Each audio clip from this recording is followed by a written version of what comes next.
Alright, how's it going everybody? This is Mikey with another video. So we're going to talk a little NFL today. The playoffs are going to be coming on. I'm recording this Friday and I'll be posting it tomorrow. So we're going to do a little bit of predictions and then talk about one of my favorite teams that I like at the end of the video. So let's just get right into it. I have the Chargers over the Texans. CJ Stroud is definitely in his sophomore slump this year. Texans have just been spiraling. They're in probably the worst division in the NFL. That's really the only reason why they made the playoffs. But yeah, I got the Chargers. I like Jim Harbaugh. I like their momentum. Justin Herbert's efficient. He's not really going to make a mistake. So I got the Chargers. I have the Ravens over the Steelers, but I do think that it will be closer than people think. Usually these games are always tight between the Steelers and the Ravens. The rivalry is, in my opinion, the best rivalry in the NFL. But Lamar, he'll play decent. The Steelers, they play him well. Obviously, last game he lit them up, but I think it'll be a closer game, especially, like I said, it being the playoffs. I saw something where him and Andy Dalton have the biggest, I think it's QBR ratings, drop-offs between the regular season and the playoffs, so that's something to look into. But yeah, I got the Ravens over the Steelers, and then I have the Bills over the Bills over the Broncos. I don't think much really needs to be said. Broncos overachieved a lot this year. They've been playing really well. I think they're just going to meet their match, a superior team that's just better than them. So I got Bills over Broncos. Eagles over the Packers. Ooh, I think that'll be actually a really, really good game. I actually like the Packers a lot, but I just think the Eagles have a little bit more talent. There's a lot of pressure, though, on the Eagles. And the Packers are playing with house money, in my opinion. They're still the youngest team that are in the playoffs right now. So they have really Jordan Love's whole career still. This is his third or fourth year in the NFL, so he's still a very young player. The Eagles, though, if they lose this game, Nick Sirianni will probably be out, and they'll need a new coach. So a lot of pressure on the Eagles, but I think they'll get it done over the Packers, especially with them being at home. Bucks I have over the Commanders. This, too, I think will be a really good matchup. The NFC, I think, is just, they don't have as good as teams as the AFC does with the Chiefs and the Bills and the Ravens, but they just have a lot of fun teams. So I think Baker is just going to light them up. He's been playing really good this year, even with Chris Godwin being injured. And I think it's really just comes down to the Bucks being at home, so I got the Bucks over the Commanders. And it sucks, but I got the Rams over the Vikings. Excuse me. Vikings have been playing really, really well this year. They went 14-3, had a chance to get the number one seed against the Lions, and I know there's a lot of talk about Sam Darnold being a pumpkin, as they say. I think he's actually a really good NFL quarterback, but the Rams, I think, are sneaky. They have a very, very good defense. Matthew Stafford is a star. He has already won a Super Bowl. Sean McVay is an elite coach, probably the best coach in the NFC. So I got the Rams over the Eagles. And unfortunately, before I get into that, let's talk about Detroit.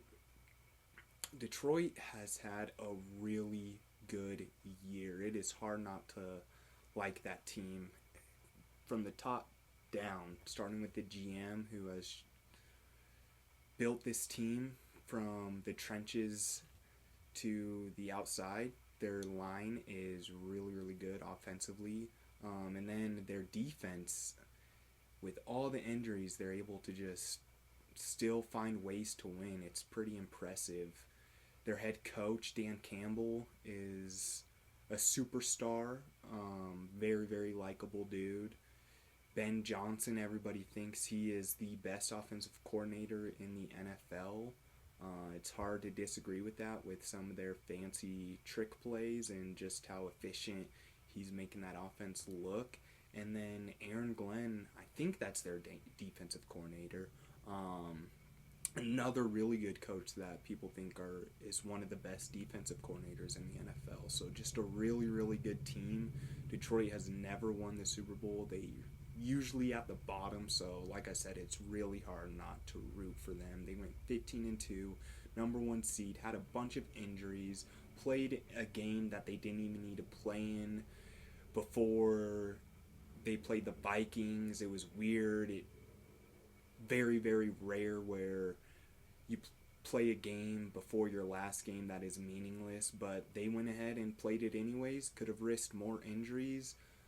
They won that game, and they beat the Vikings the next week. So just really impressive, really good team, and will probably come out of the NFC since they are the first seed. So hard not to root for them, but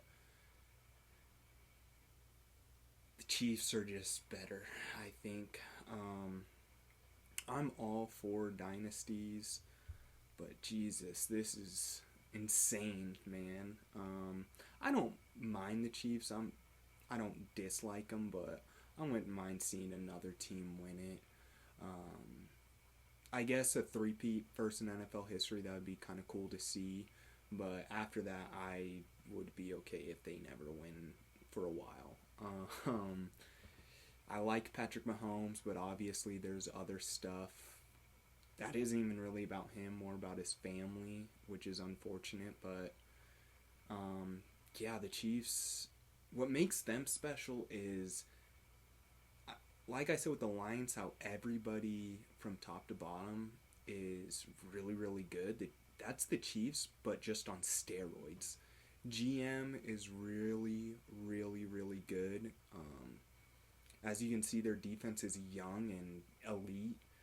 They have Patrick Mahomes, who is the best quarterback right now in the NFL, arguably the best quarterback in NFL history. Andy Reid, who is probably the best offensive coach, play caller in the NFL right now, and if he keeps winning, might be the best coach in NFL history. And then Steve Spagnuolo, probably the best defensive coordinator, and he's not going anywhere. So it's really just unfair to the rest of the league, this operation.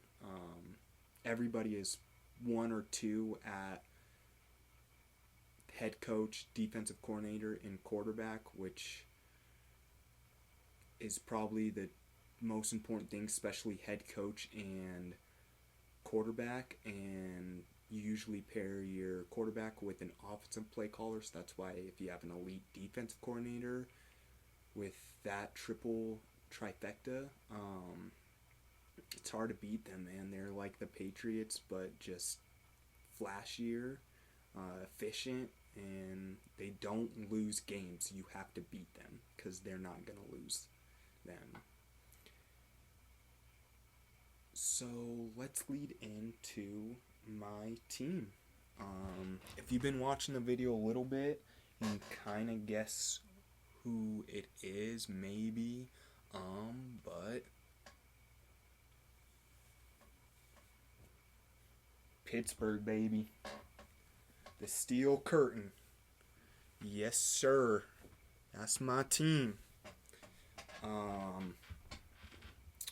When I really got into the NFL, the Steelers won the Super Bowl in 2009, and ever since then I liked them. Also, one of my really good friends is a Steelers fan, so he kind of got me into them as well, and they're just, they're an interesting team.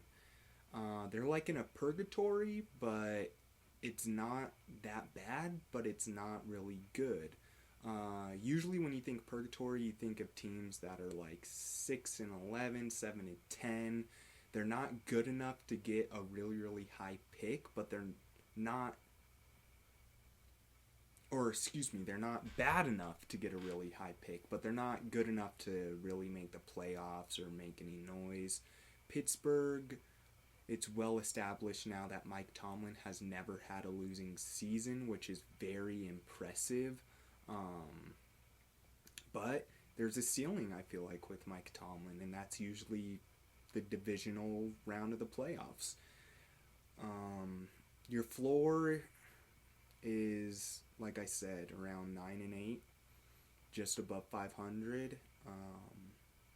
And your max is a divisional round playoffs.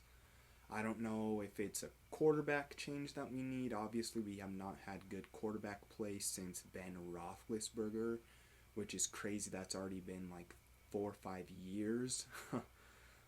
But yeah, I really don't know what they should do because you let go of Mike Tomlin, and yeah, that's a change, but you don't want to be a team that's not making the playoffs and bad. I mean, at least we are making the playoffs. And love it or hate it, if you're making the playoffs every year, I think that's a successful season, especially in the NFL, which is the hardest league. Um,